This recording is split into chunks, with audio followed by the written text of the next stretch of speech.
No one could handle the millionaire's twin daughters until the new nanny did this. Richard Lawson had everything a man could dream of. At 42, he was a health tech billionaire in New York, head of a multi-billion-dollar corporation, and praised as one of the most brilliant minds in the industry. His office towered above the city, a symbol of power and success. Yet behind those shining glass walls lay a tragedy no amount of money could erase. 2 years earlier, in a sudden car accident, his wife Anna had been taken from him forever. Richard lost his partner in life, while his twin daughters, 9-year-old Emily and Sophie, lost the mother they adored. That single blow shattered the Lawson family. Once cheerful and well-behaved, the girls transformed into rebellious little angels of chaos, filled with anger and defiance. The luxurious Manhattan home that once echoed with laughter had turned into a battlefield. In just 2 years, no fewer than 15 nannies had come and gone, many breaking down within days. Richard, a man capable of solving complex problems in business, found himself powerless in the face of his own children. He buried himself in work, not because of necessity, but because it was easier than confronting his grief and the broken pieces of his family. And then, just when Richard believed all hope was gone, someone unexpected stepped into their lives. She had no experience, no reputation, nothing that would make her seem qualified. Yet she carried something no one else had, a heart brave enough to see past rebellion, to recognize the silent pain beneath, and to believe that even the most wounded family could learn how to heal. Richard Lawson often stood by the massive glass window of his 58th floor office, staring out at the city below. He could command thousands of employees, sign contracts worth hundreds of millions, yet the thought of Emily and Sophie made him feel powerless, like the most profound failure. The Manhattan home, once filled with love, now resembled a war zone. Emily and Sophie weren't just mischievous, they seemed to have declared war on the world. One day, they mixed sugar with salt and scattered it all over the kitchen, driving the chef to tears. Another time, they dismantled the television remotes and hid each tiny piece inside flower vases. These weren't innocent pranks. They were angry cries for help that no words could express. Richard had tried everything. He hired renowned child psychologists, paid thousands of dollars to behavioral experts, even brought in a specialized life coach for children. But every time a new face walked through the door, Emily and Sophie built their walls higher. They refused to talk, refused to trust, and turned every effort into a cruel game. Over 2 years, the list of failed nannies grew longer. Experienced women, stern men, even retired teachers. None lasted more than a week. Some left in tears, others fled without even packing their belongings. One young nanny barely survived 4 hours before quitting. Richard knew the truth. Anna's death had left a void that could never be filled.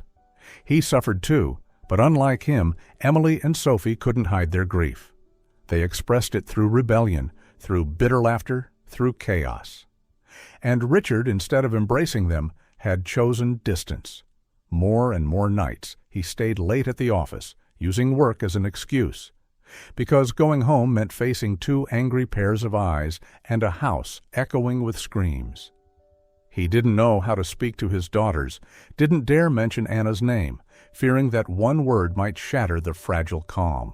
At times, staring at his reflection, Richard asked himself, "Who am I? A billionaire, a man celebrated for success, yet unable to be a father to the 2 children I love most?" That question gnawed at him daily. His deepest fear was not losing his empire, but losing Emily and Sophie forever. And in that darkest moment, when every door seemed closed, fate was already preparing to open a new path. After the last nanny burst into tears and resigned on a Monday morning, Richard sat motionless at his desk, papers scattered everywhere. He had grown used to this scene, but familiarity didn't make it hurt any less. It felt as though every door had been shut, leaving no hope for his family. That was when Mrs. Bennet, his loyal secretary of over 10 years, knocked and entered. She wasn't one to speak much, but her eyes carried an unusual firmness that day. "Mr. Lawson," she began, her voice calm yet resolute, "I think it's time you tried something different." Richard looked up, weary. How many different ways had he already tried? Psychologists, teachers, coaches, none had succeeded. What other way could possibly exist, he asked, bitterness creeping into his tone. Mrs. Bennet answered slowly, "My niece, Clara. She's 26, just graduated with a degree in psychology. She has no experience as a nanny, but I believe she has something the others don't. Sincerity." Richard frowned. The last thing he needed was another inexperienced person walking in, only to quit days later. But the look in Mrs. Bennet's eyes made him hesitate. She had been by his side since the company's earliest days, always loyal, always wise. If she dared to make this suggestion, she must truly believe in it. That afternoon, Clara arrived. From his window, Richard saw a young woman, tall, with brown hair tied neatly back, dressed simply but with care. She carried no air of authority, no polished professionalism like those before her. Instead, she wore a radiant, genuine smile. Inside Richard, worry stirred. If seasoned experts had all failed, what could a young girl possibly accomplish? Yet in that same moment, he realized he had nothing left to lose.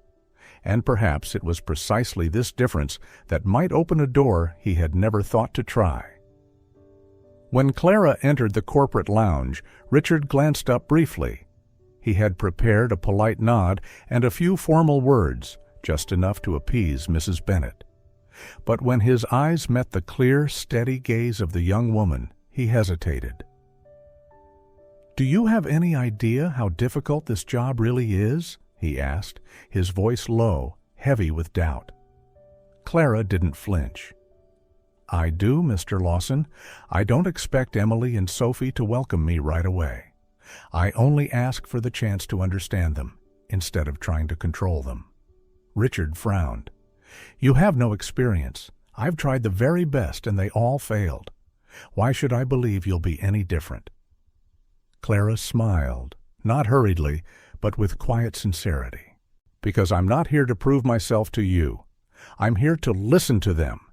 And sometimes what children need isn't an expert. It's simply someone patient enough to stay by their side." Richard fell silent. Her words lingered in his mind. He knew the risk, but he also knew he had run out of options. After a moment's pause, he gave a slight nod. "All right, you'll start today." The grand doors of the Lawson home opened with a soft echo, and Clara stepped inside, her heart racing. Not out of fear, but from the weight of knowing all eyes were on her. Richard led her through the wide hallway, lined with artwork and antiques, everything elegant, yet strangely cold. In the living room, Emily and Sophie were already waiting. The girls wore neat little dresses, seated on an expensive white leather sofa, their expressions defiant. In front of them sat a glass of water teetering on the edge of the table, with a few toys scattered carelessly on the floor, too perfect to be accidental. Clara instantly understood. This was a test. Every nanny before had likely fallen for such traps, responding with scolding or fear. Clara took a breath, then chose the exact opposite. She walked over to the table, picked up the glass, drank it in one gulp, set it back firmly, and smiled as she lowered herself onto the floor among the toys. "So," she said playfully, "which one of you is the better fortress builder?" Emily and Sophie exchanged a startled glance. This wasn't the reaction they had expected. Their provocation had been turned into an invitation. For a brief moment, the challenge in their eyes gave way to curiosity. From the doorway, Richard watched in disbelief. What had always marked the beginning of endless battles was, in seconds, transformed into a chance for connection. Clara began stacking cushions with the girls, turning the elegant sofa into a miniature castle. She didn't introduce herself as the new nanny, didn't lay down rules, didn't mention their mother. She simply acted like a friend, genuinely interested in knowing them. Emily, careful and controlling, fussed whenever Sophie placed a cushion out of line. Sophie, lively and impulsive, wanted to break rules just for fun.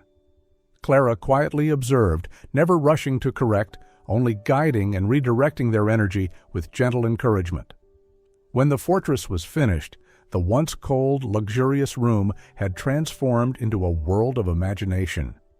Laughter rang out, an echo Richard hadn't heard in his home for far too long. For the first time in many weary months, Emily and Sophie weren't angry rebels pushing the world away. They were simply two 9-year-old girls, curious and eager to be loved. The first day passed unlike any other in the Lawson household. When Richard came home that evening, he didn't find the usual chaos. No shouting, no nanny packing in despair.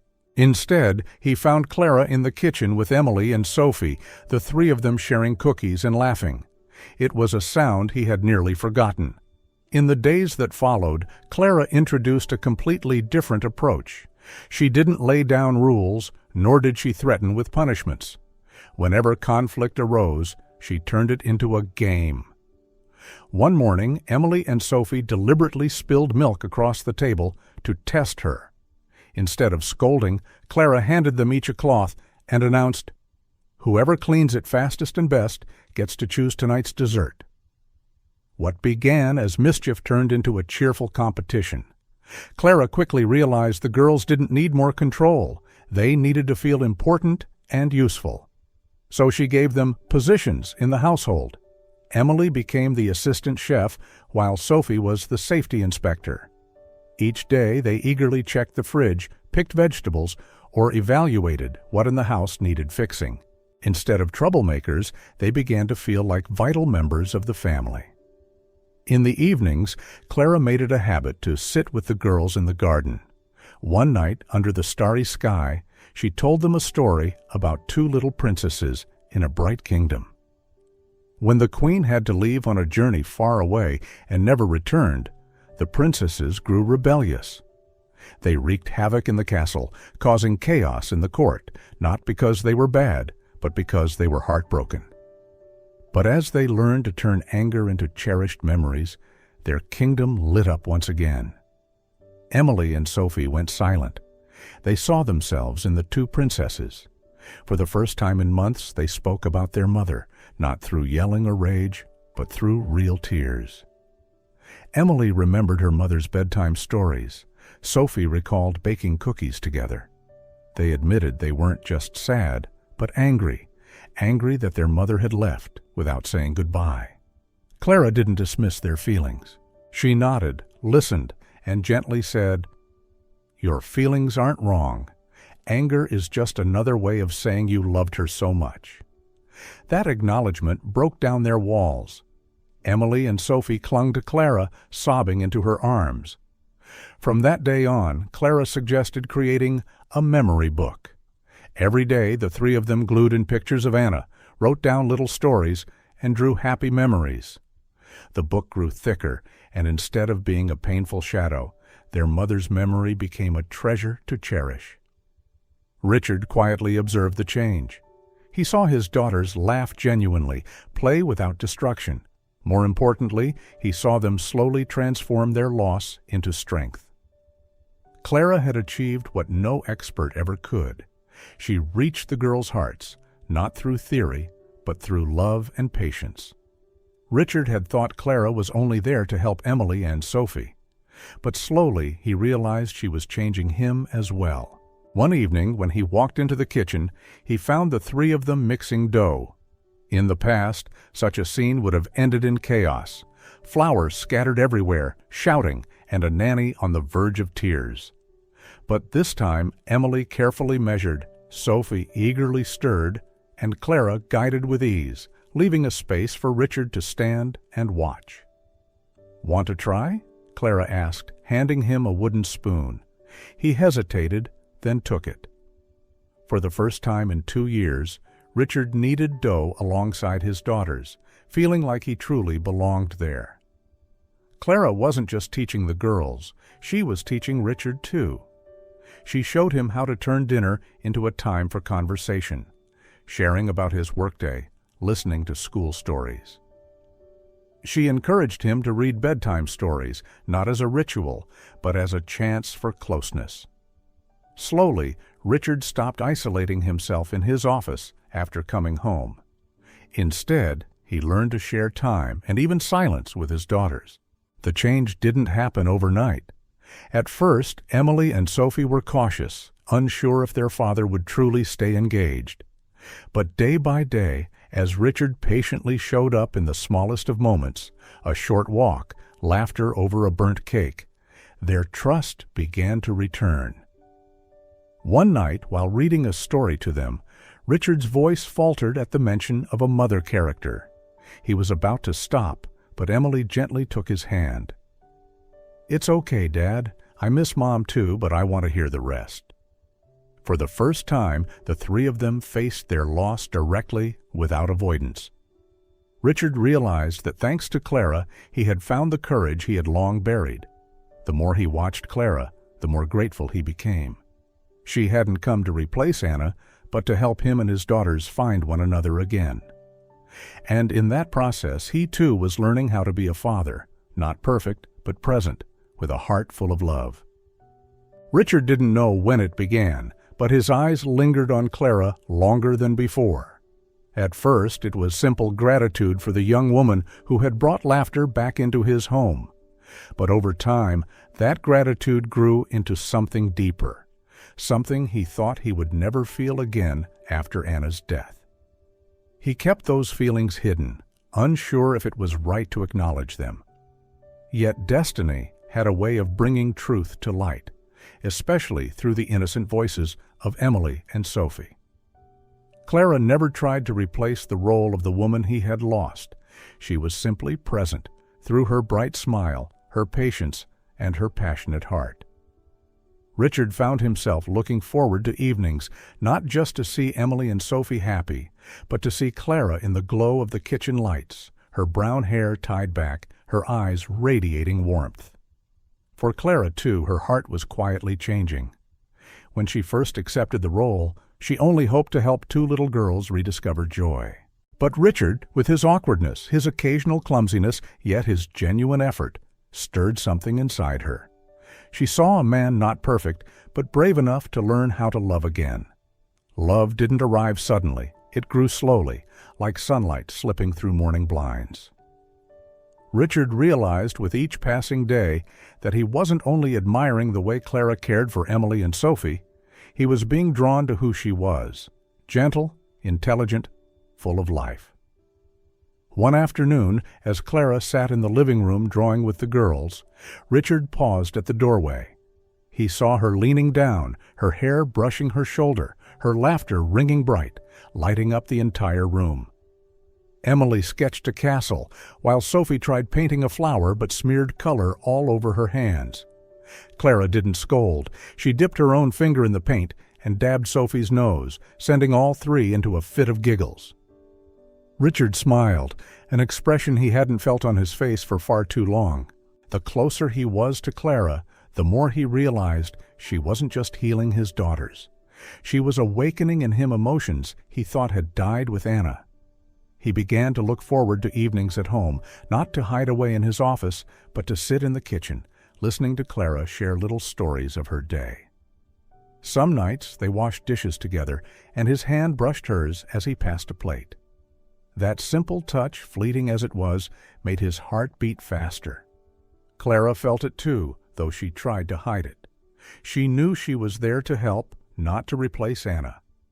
But small moments grew impossible to ignore. Richard's gaze lingering as she read bedtime stories, the quiet teamwork of cleaning up after dinner, the way he listened with rare sincerity. No matter how she tried to silence it, her heart responded. One evening, the family took a walk in the park. Emily and Sophie ran ahead, their laughter echoing through the trees. Richard and Clara walked slowly behind. The night air was cool, and Clara pulled her scarf tighter. Almost instinctively, Richard adjusted it for her. In that pause, their eyes met. Neither spoke, but something unspoken passed between them. The space separating them was disappearing. The turning point came on the twins' 10th birthday. The party wasn't extravagant, just a small gathering with friends and family. Clara decorated every corner with balloons and paper flowers, and baked the cake with Emily and Sophie's eager help. When the candles flickered, the girls made their wish together. "We wish Clara will stay with us forever, and that Dad will smile like he used to." Those innocent words stunned Richard. He turned to Clara and saw her eyes glistening in the candlelight. In that moment, he understood. Clara wasn't just the one who brought laughter back to Emily and Sophie. She had given him hope, too. After the party, when the house had grown quiet, Richard and Clara tidied up the living room. The girls' laughter drifted faintly from upstairs. Richard hesitated, then said softly, "Thank you for everything. You haven't just helped Emily and Sophie. You've saved me too."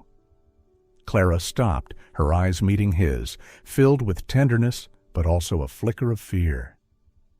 "Richard," she whispered, her voice trembling, "I never wanted to replace anyone. I just wanted the girls to be happy." He stepped closer, his gaze steady and warm. "You haven't replaced Anna. No one ever could. But you've given us a chance to love again, and you've given me more than you realize." Clara didn't answer in words, but her shining eyes and the faint smile on her lips spoke louder than anything she could say. That night, as they retreated to their separate rooms, both knew something had taken root between them, something strong yet fragile, needing time and care to grow. In the days following the birthday, the bond between Richard and Clara grew even clearer. They kept their distance, but every glance, every small gesture made their hearts beat faster. One evening, after Emily and Sophie had gone to bed, Richard and Clara sat together in the living room. The soft lamp glow filled the silence, so quiet they could hear each other's breathing. Clara shared a story from her college days, and Richard laughed, a warm, deep laugh that had long been absent from the house. As she leaned forward to reach for a glass, their hands brushed. This time, Richard didn't pull away. He gently held her hand, their eyes meeting in silence. Clara blushed, then smiled. In that fragile moment, Richard leaned closer and pressed a tender, fleeting kiss to her lips. The next morning, at breakfast, Emily suddenly asked, "Dad, do you love Miss Clara?" Richard froze, words caught in his throat, but Sophie giggled. "We already know. You smile more since she came. Our house is happier." Emily tilted her head, her innocent eyes shining. "If you love her, then marry her. We really like Miss Clara. She feels like part of the family already." Richard looked at his daughters, then at Clara. Her cheeks flushed crimson, but her eyes glowed with gentle warmth. He couldn't answer right away, but inside, Richard knew the girls had spoken the truth he had been too hesitant to admit. And from that moment, their love was no longer a secret. It had been recognized and blessed by the smallest hearts in the home. One evening, Richard prepared to do something he had never imagined doing a second time in his life. He arranged a small dinner in the backyard garden, stringing warm golden lights through the trees and setting a table beneath the greenery. Emily and Sophie helped Clara prepare flowers, but neither of them knew this day was more special than any other. After dinner, as Clara began clearing the dishes, Richard reached into his pocket and pulled out a small velvet box. His heart pounded, but his gaze was steady. To Clara's astonishment, and to the cheers of Emily and Sophie, he knelt down. "Clara," he said, his voice breaking with emotion, "you've done what no one else could. You saved my daughters, and you saved me. I cannot imagine a future without you. Will you become an official part of the Lawson family?" Clara gasped, tears spilling before she could even speak. "Yes," she whispered, throwing her arms around him. Emily and Sophie squealed with delight, jumping up and down before rushing to embrace them both. The wedding took place in a warm, intimate ceremony in the very garden where so much healing had begun. It needed no grandeur, only the presence of those who truly mattered. Emily and Sophie stood proudly as little bridesmaids, their faces glowing with joy. From that day on, the Lawson home officially became a new family. No one replaced Anna. Her memory remained cherished and whole. But now another woman, with a brave and loving heart, had joined to continue the unfinished story. Richard, Clara, Emily, and Sophie, 4 souls, 4 pieces of a puzzle, had found one another at last, completing the picture of a true family. 2 years after the wedding, the Lawson home was completely transformed. No more shouting, no more endless battles. Instead, laughter echoed through every room, the warm scent of baked cookies drifted from the kitchen, and afternoons were spent gathered as a family. Emily and Sophie, now 12 years old, had changed beyond recognition. They were no longer angry, destructive girls, but joyful, confident, and affectionate young teenagers. At school, they became sociable, joined group activities, played sports, and made new friends.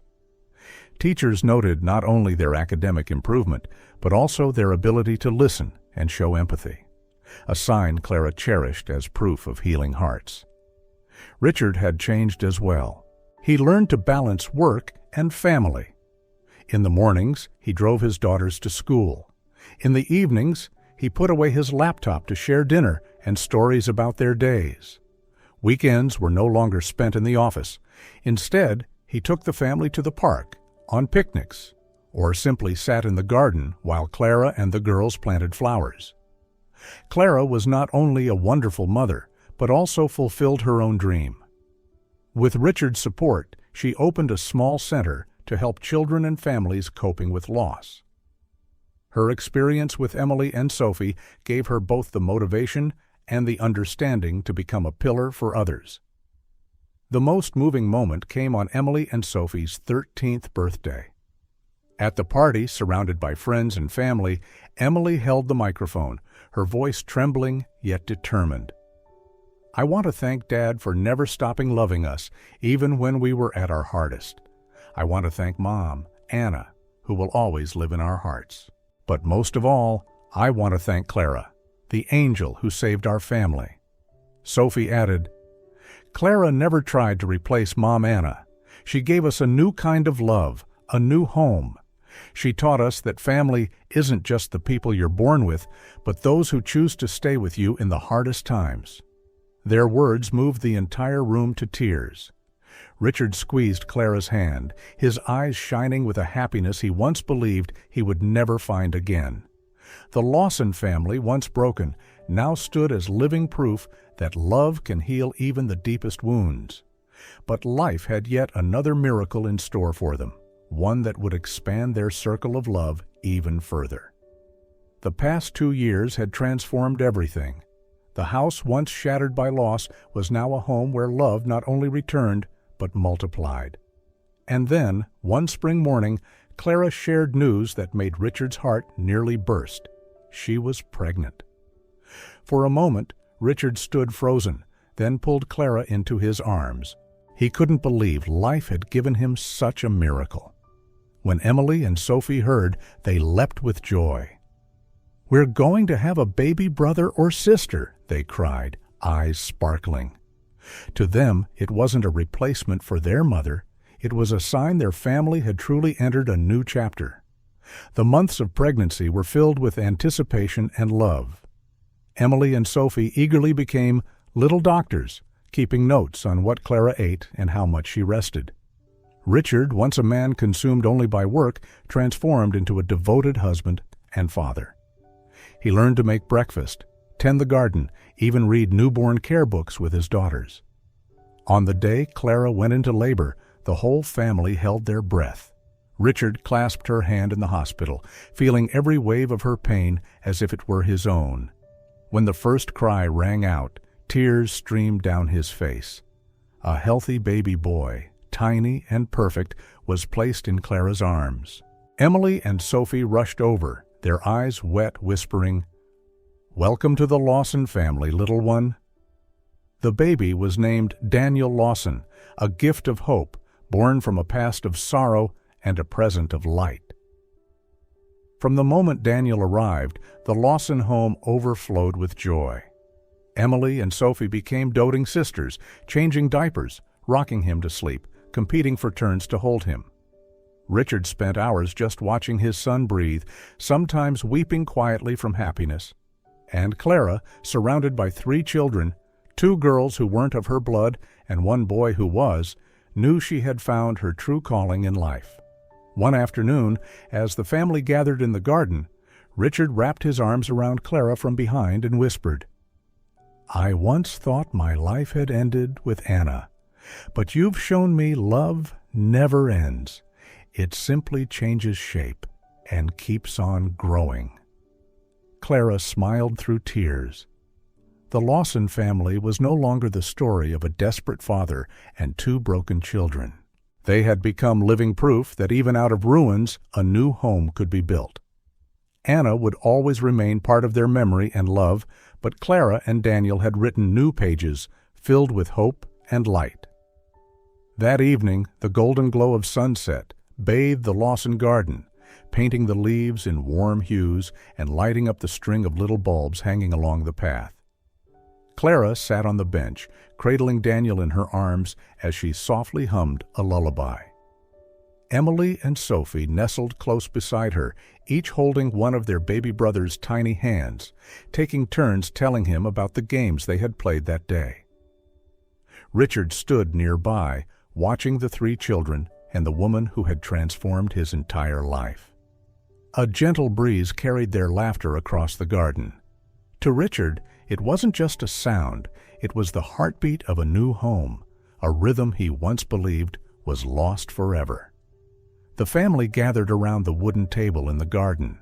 They shared a simple dinner, pasta Emily had helped cook, salad Sophie had mixed, and Clara's freshly baked apple pie.